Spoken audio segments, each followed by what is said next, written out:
Morning students, I'm going to take a computer science subject, lesson 5, file handling. Okay, the first topic is flush function. Girls, last class we have seen a read function and write function. In that, I did not use this function. What is the use of this function? Actually, this function is used to clear the internal buffer. What is the meaning for this? If you are writing some content on the file, okay, the Python holds everything to write in a file in buffer, in output buffer. Later only all the content pushes onto the actual file on the storage device. Okay, if you want to force the Python to write the content which are all in output buffer on a storage device like hard disk, you have to use flush function. You have to use flush function. Okay, you will ask some doubt. Ma'am, before last class you have explained so many programs. In that you did not use flush function. Okay, so what will happen? There is no problem, student. If you are not using flush function in your program, automatically the output, the content will be returned onto the disk from buffer. How? With the help of the close function. With the help of the close function. Actually, the flush method is a inbuilt method. A flush method is a inbuilt method in Python. Okay? Or that is implicitly this function called. When we are using the close function, implicitly this function will be called. Did you understand, students? Okay. Example, syntax I will explain. A file object dot flush off. A file object dot flush off. Did you understand, student? Why we are using flush function? To clear the internal buffer.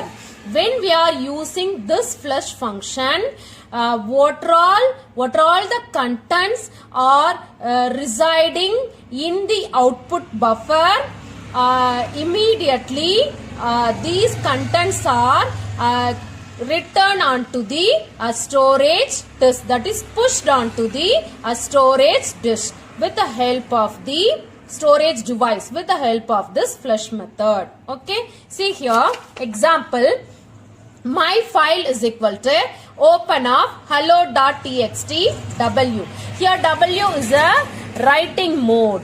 W is an write mode. Okay, I'm going to open the file hello.txt in write mode for writing some content. Okay, these are attached to this file object. These are attached to this file object. Last class I said this file object also known as file handle. Okay, first, which content I am going to write? Hello friends, how are you? Okay, after writing this content, normally where it will be stored? In the output buffer. Okay, if we want to force these content stored in output buffer onto the disk, what we have to do? We have to use flush method. So my file dot flush. Actually, what it will do? The output, what is this? The content hello friends and how are you? These content has been pushed onto the actual file on the disk. Actual file on the disk. Did you understand? Okay. Again, I'm going to write some content. After writing this, again I'm going to use flush function. So what will happen? Immediately these contents are pushed onto the actual file on disk. Okay. Each and every time I have used this flush function. Okay. Finally, I did not use. So, when control will reaches the close function, automatically here implicitly the flush method is called. So, these three contents are stored, pushed onto the actual file on disk with the help of this flush function. If you are not using this flush method, implicitly this method is called by this close function. Okay. If we want to see the output, so just what we have written into the file hello.txt, we are going to read. Okay. See, my file open hello.txt, or this is what? Read mode. Okay. I have written some informations on this file. What are all the informations I have written in this file? I am going to read. That is, so only I have used here read mode. Okay. Print file content. So file content is displayed. What all I have given in the print statement, that is printed on the screen. Okay. Next, my file dot read. Girls, student, you know very well read function. If you are not specifying n value inside this parenthesis, the read value reads entire file. Okay. So it reads the entire file.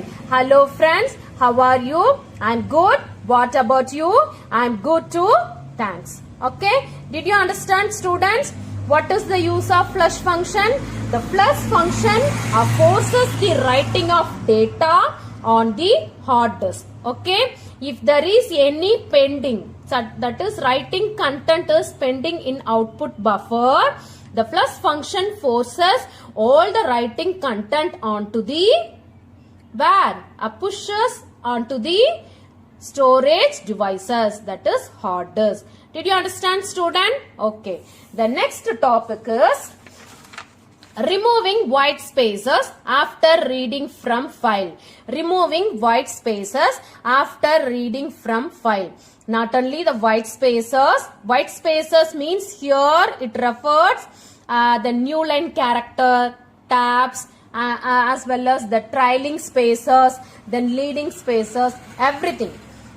Student, in last class I explained, if we want to remove, when you are using reading function, the read function will read white spaces, that is leading space, then trailing space, then blank lines, as well as what? New line character. If we want to remove, what functions you have to use? The stripe function. So once again, the same thing is given in your book. I will explain. With the help of the stripe function, you can remove leading spaces, then trailing spaces, and then blank lines, as well as new line character. Let us see one example. See here, removing end of line means the slash n character from the line read from the file. Okay. In all the read functions, what are all the read methods we are using in Python? Read, read line, read lines. All the read function, all the read functions, the new line character is encountered at the end of the each line. Did you understand? Okay. See here. And also the leading and trailing spaces also read.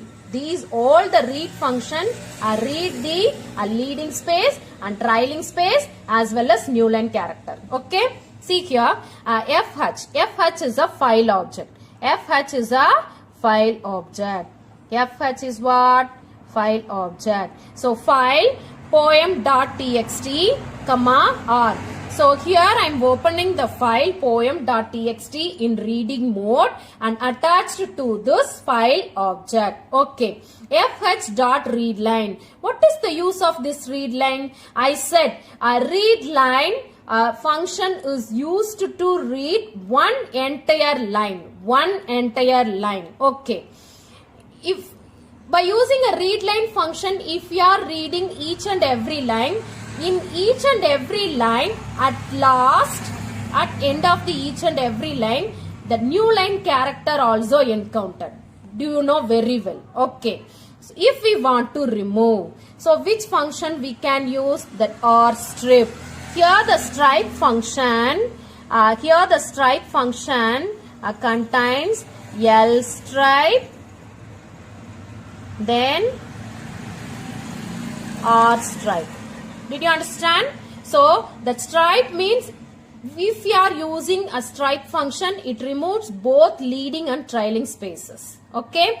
If you are using L stripe function, it removes only leading space. If you are using R stripe function, it removes only trailing spaces. Did you understand? See here, R stripe slash n.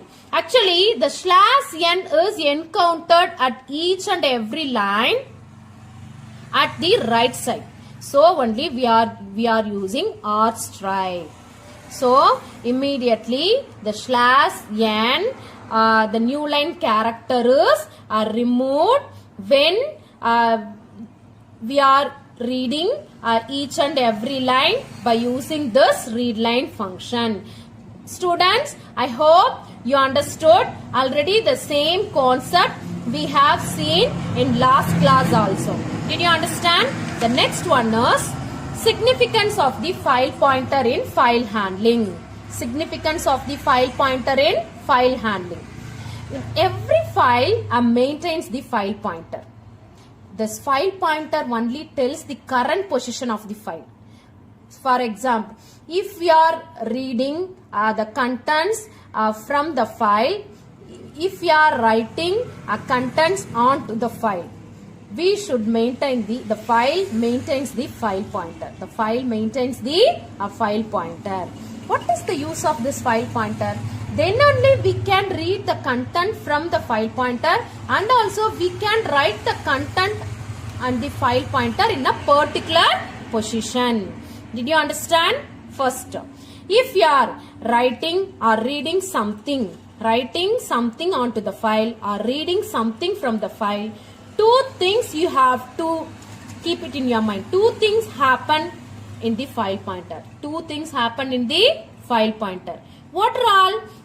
That read or write operations takes place at the position of the file pointer. A read or write operations are takes at the position of the file pointer. Where the file pointer is pointing, in that place only, from that place only we can write, from that place only we can read the content from the file. Okay.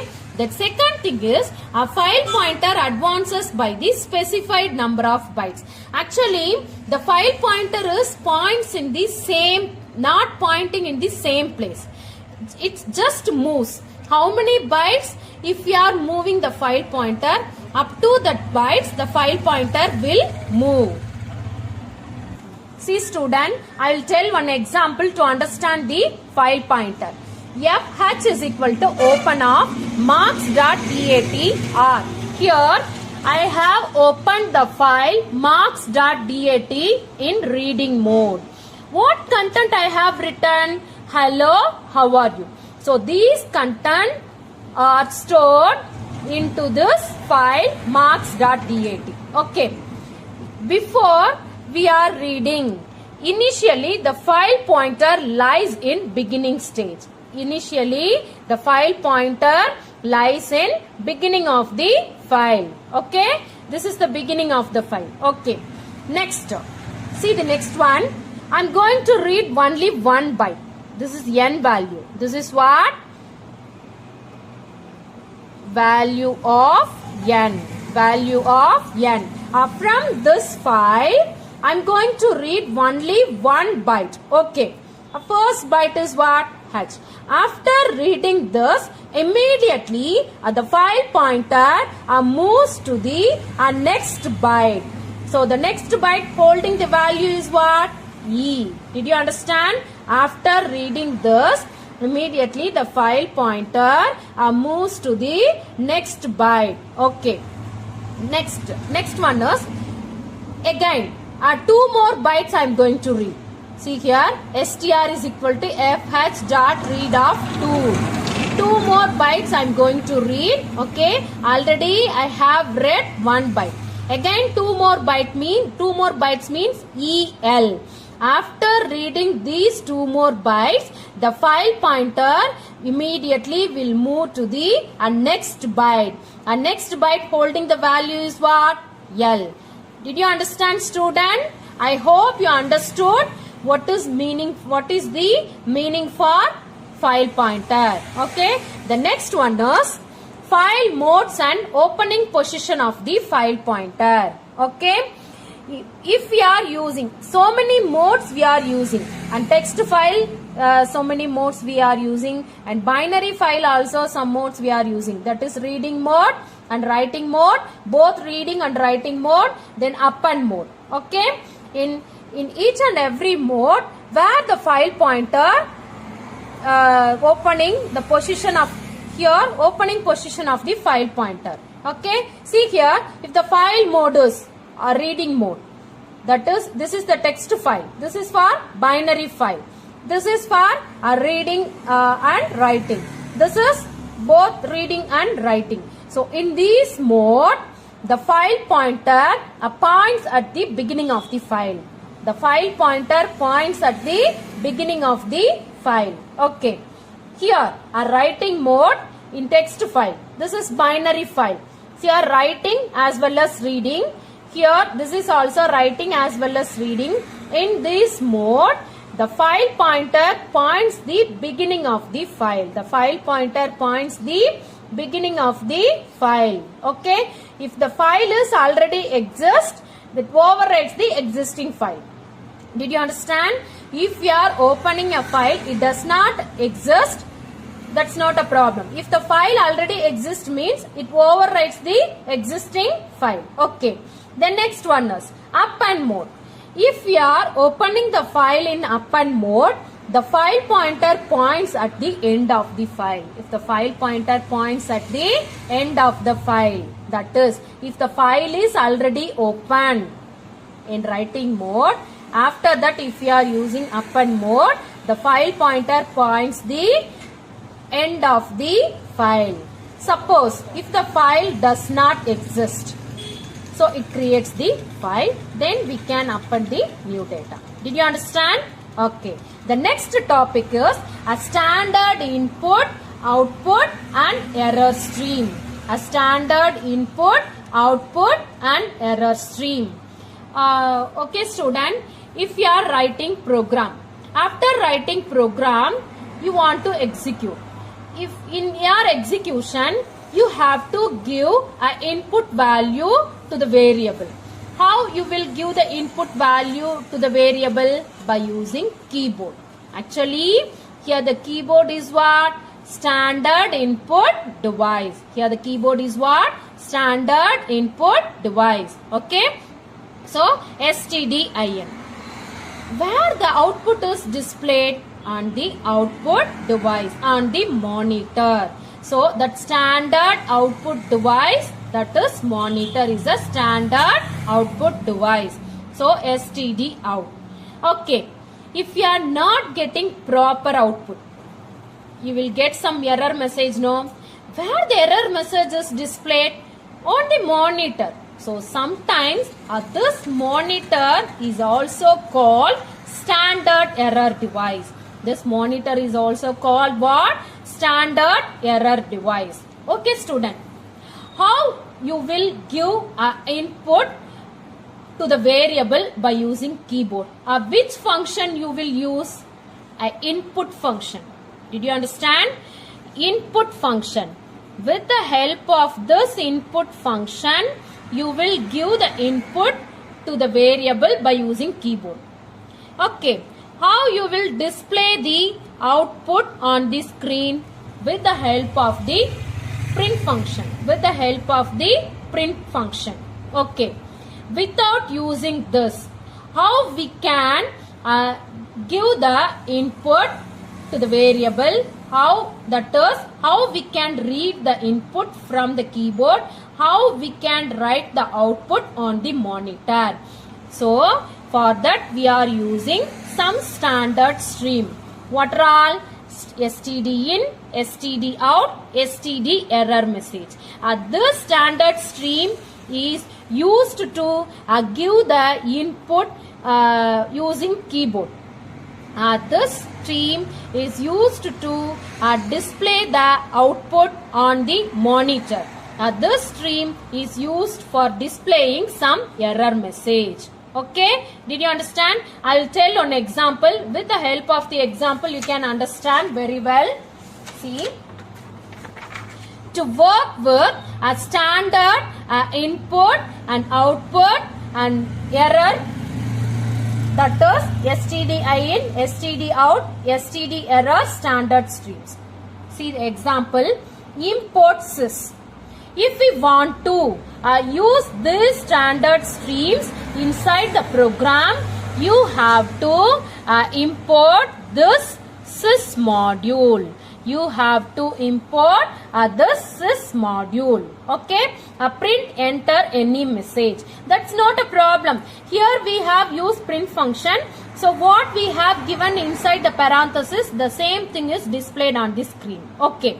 Next one is message is equal to. Actually, what we will give here input of, like that only we will use now. But here we have used a standard stream stdin, standard stream stdin.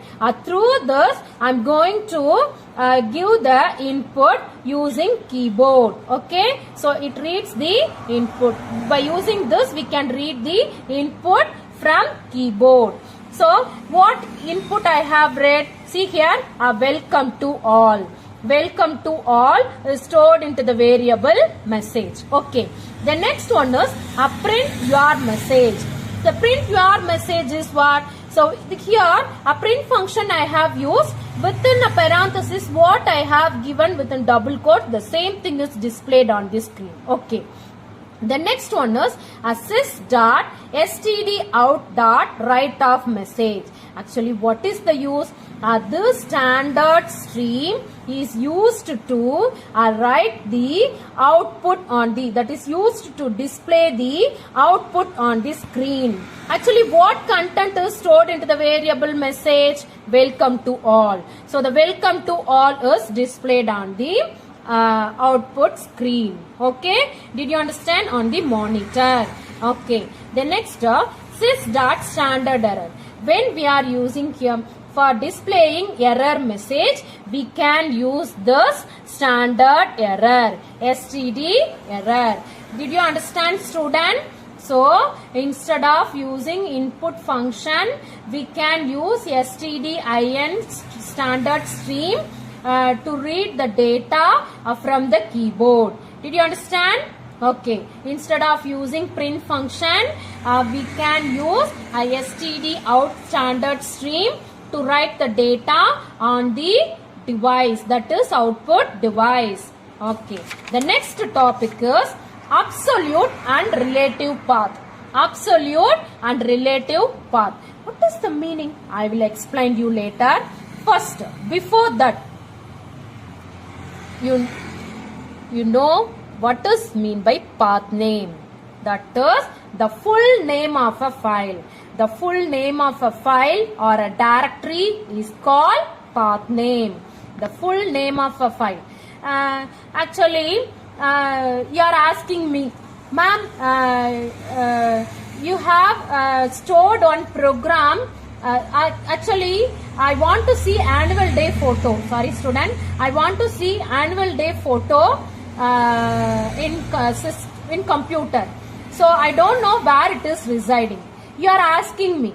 I will tell where it is reside. Actually, the file, the photo gallery is residing where? Inside the system.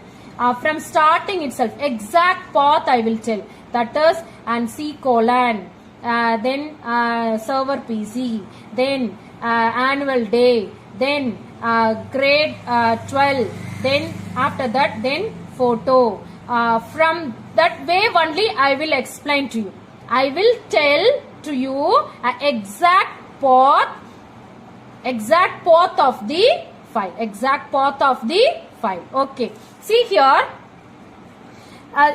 Directory structure I have written here. Directory structure I have given here. This is what? E:/. This is root directory. This is what? Root directory. This is what?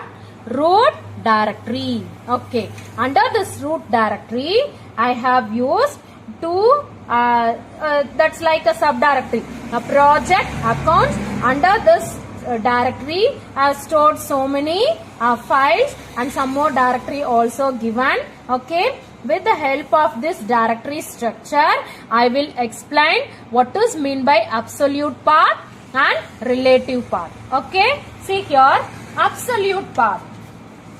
There are two ways to specify the file path. There are two ways to specify the file path. The first one is absolute path. The first one is what? Absolute path. The absolute path always begins with root folder. Always begins with root folder. See here, I will tell an example. See here, the path of the file 1.cpp. If you want to represent the path of the file 1.cpp, how will you represent? See, E:/project/project2/1.cpp. Actually, this is root directory. This is subdirectory. Under this directory, one more directory is there. Under this current working directory only, the 1.cpp file is available. See this directory structure I will explain. 1.cpp. If you want to represent the path of the file 1.cpp, see here, E:, under this project, then under this directory, one more directory is available, project2, in that the file is available. This is the absolute path. So the absolute path always begins with the root directory. Absolute path always begins with root directory. I hope you understood what is mean by absolute path. Okay. The next one is relative path. Okay. What is mean by relative path? Actually, that relative to the program's current working directory. Here, we are not mentioning the path from the root directory itself. From the current working directory only we are going to mention. Okay. So, the relative path means relative to the program's current working directory. A program's current working directory. Let us see with the help of the example. In that relative path, we are using two dots. Okay. The symbol 1 dot, then 2 dot. What is the meaning for this 1 dot and 2 dot? See here, in that relative path, we are using two symbols, a 1 dot and 2 dots. The 1 dot denotes the current working directory. The 1 dot denotes the current working directory. The 2 dots denotes the parent directory. Did you understand, student? The 2 dots denotes the parent directory. Okay. Let us see one example. A path name of 2.cpp will be. The path name of 2.cpp. See here, the 2.cpp. Here the path name. In relative path only we are going to mention. How we will mention? See here, ./2.cpp. Here the 1 dot is refers. It denotes the what? Current working directory. Current working directory. It denotes the what? Current working directory. It denotes the what? Current working directory. Okay. So current working directory is what? See here. Project2. Project2. Okay. Next one is path name for report.prg will be. The path name for report.prg will be /project1/report.prg. These double dot, that is these two dot denotes the parent directory. These two dot denotes the parent directory. Did you understand, student? These two dot denotes the parent directory. Okay. See here, a report dot prg. Report dot prg. Okay. Report dot prg. Where it is residing? See here.